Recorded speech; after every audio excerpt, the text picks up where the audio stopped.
Hi, my name's Kevin Hicks. Welcome to the History Squad. Now, I was the bowman at Warwick Castle in England. I was there for about 9 or 10 years, and I wasn't always a bowman. In fact, for one short amount of time, I was the relief knight for the Red Knight at Warwick Castle, which led to some interesting adventures. So when I used to shoot the longbow at Warwick Castle, I had two places I used to shoot.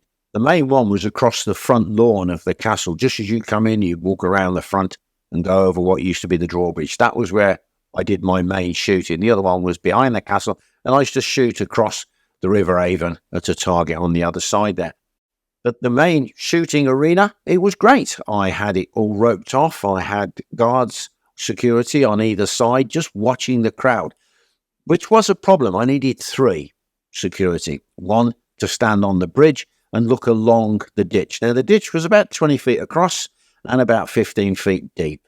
It was great for me because I could put a target on the edge of the ditch and the arrows could then overshoot and thud into the bank of the castle there. So, no problems. Yeah, this one day I was there shooting away, a wonderful crowd. There must have been 200-300 people there. And it's a sunny day and I'm whacking these arrows across at the various targets. And I'd just done a speed shoot. We 18 arrows a minute, that kind of thing. And just as the last arrow left the bow, I saw something just underneath the target. And I paused.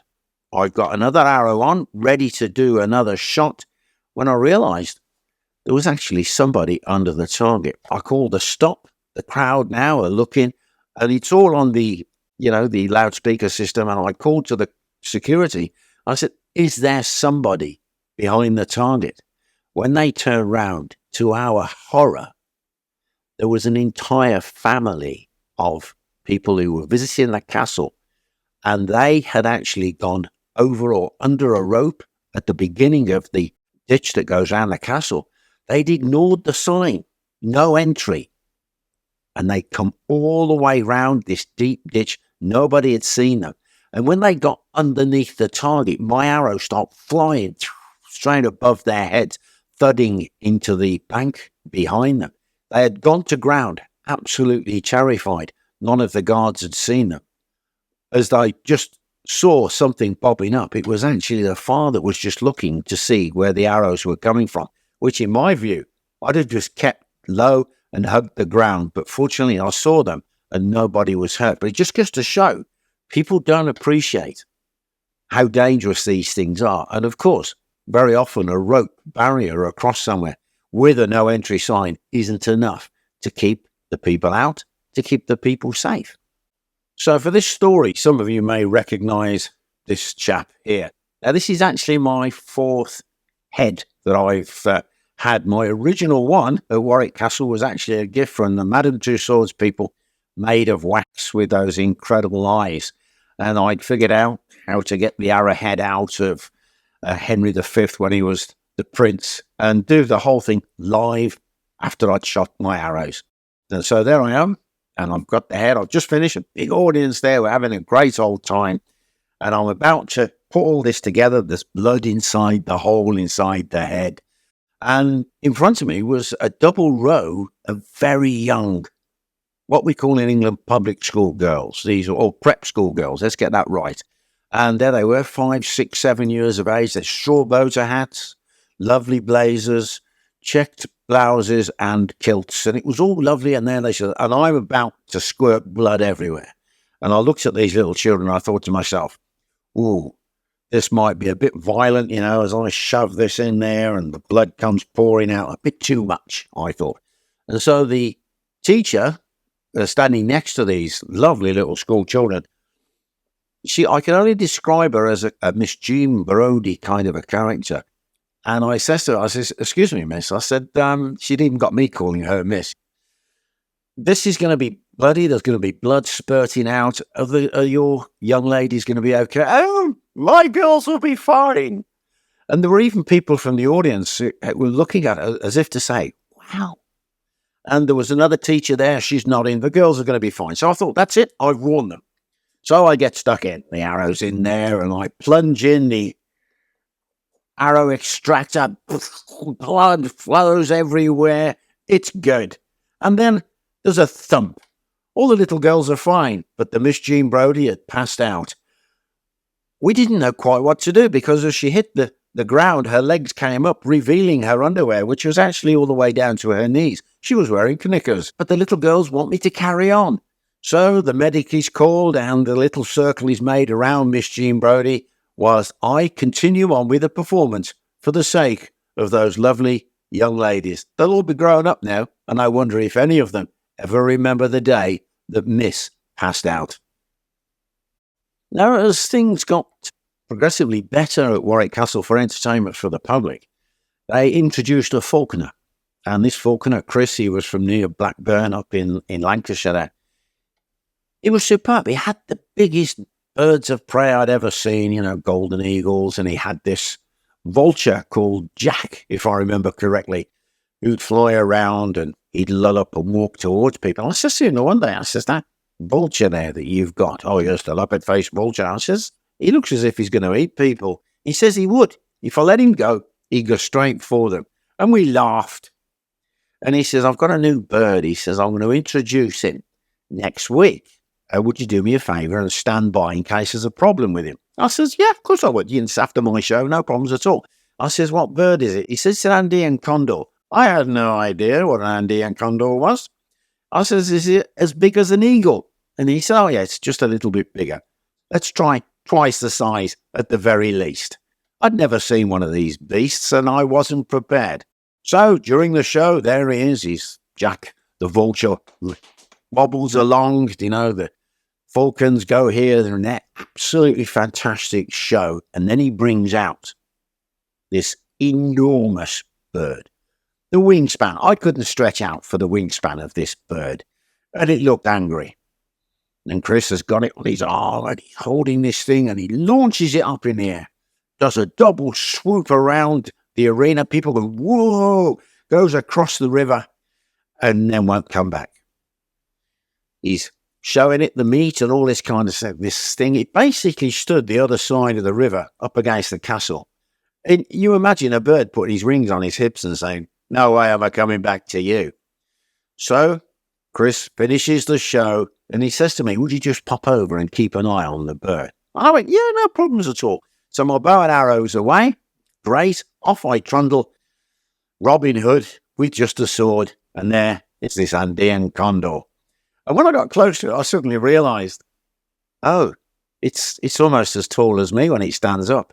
Ouch. And it's showing me, if a bird could hiss, this bird could hiss. So I drew my sword. Yeah, I can defend myself. And it's coming towards me and I'm poking it.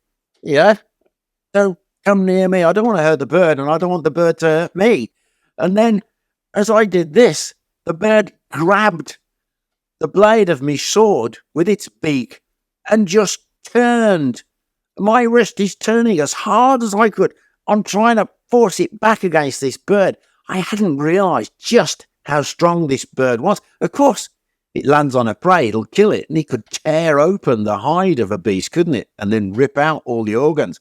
I'd just not anticipated it. I'm turning and the bird is coming round, and I thought, oh my goodness me, I'm prey now. When all of a sudden, out of nowhere, Chris jumped on this bird, wrapped his arms around the wings, kept his head as this bird is trying to turn on him.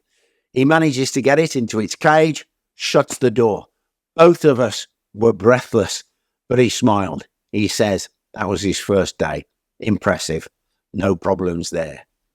I was absolutely terrified, but Chris was so grateful that I'd cornered that monster of a bird that when the castle was finally closed for the evening, he took me across the road and bought me a pint. I was very lucky during my time at Warwick Castle. I met some wonderful people, and in fact, I'm still in touch with some of them. We ran an archery club. We did all kinds of things, but it was the public themselves were just wonderful.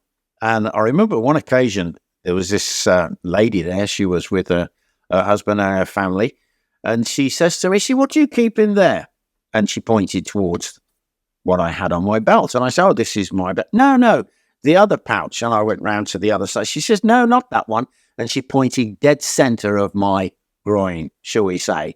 I says, "Madam, that's my codpiece." And she said, "What do you keep in there?" I says, "Me." And she stooped down and she went, "Oh my goodness, so you do. You never knew what was going to happen." So this next story, it was once again during my time as the bowman at Warwick Castle. I've come out on a summer's day from the restroom and my way through the crowd has been blocked by a young man, I'd say about 19, 20, 21 years of age. And he wasn't being very pleasant. He blocked my way. And I says, "Hello." I says, "Can I help you?" And he says, "Look at this place." And he was being mean. And people are kind of getting away from him a little bit. And I thought, oh, hang on, we're going to have a problem here. And then I said, "Well, what's the problem?" He says, "There's no damage on this place, is there?" And I thought, God, this guy is angry. What's the problem? "Yeah, I'm from Coventry," he said. And Coventry is a city not far from Warwick and not far from Birmingham. And I says, "Yeah, I know Coventry. What's the problem?" "Oh, Coventry was heavily bombed during the Second World War. It was blitzed, something terrible." Well, yes, we know.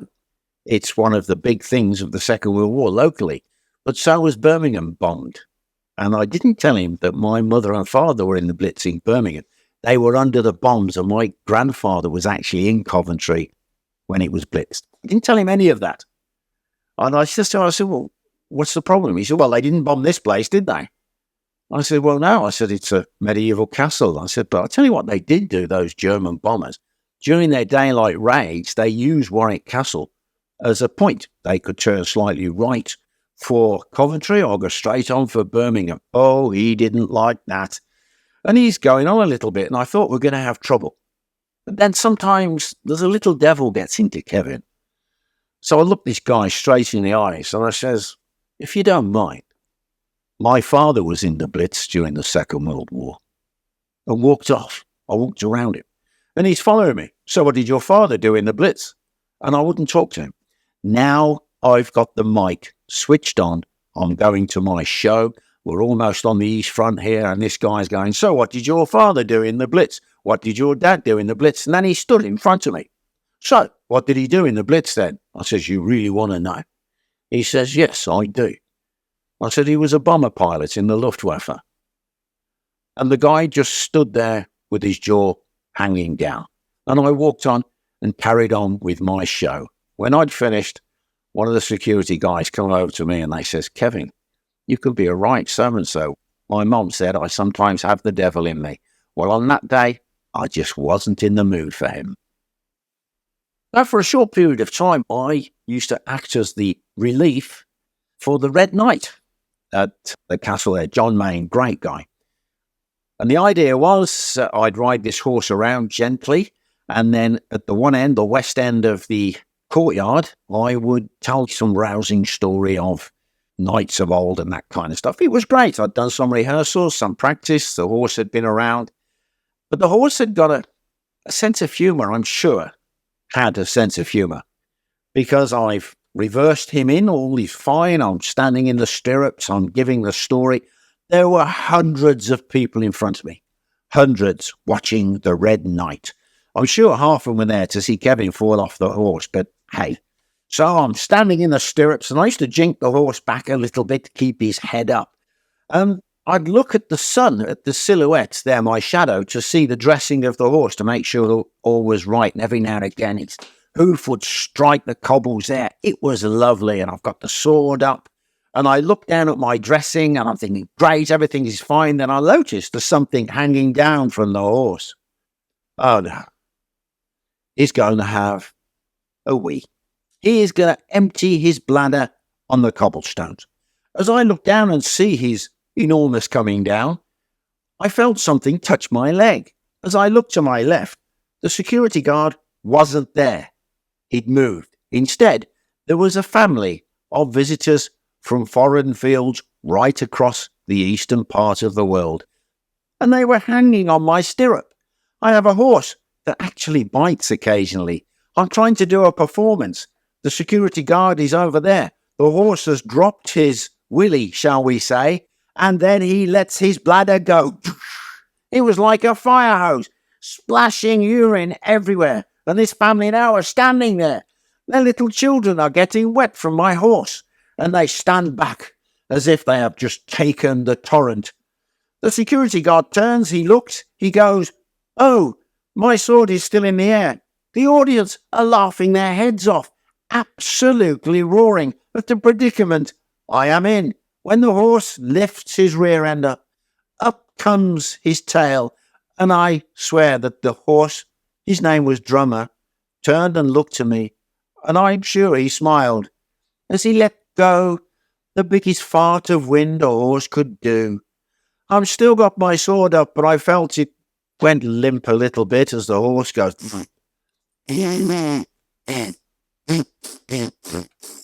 I saw one man fall over in the audience, holding his ribs with laughter.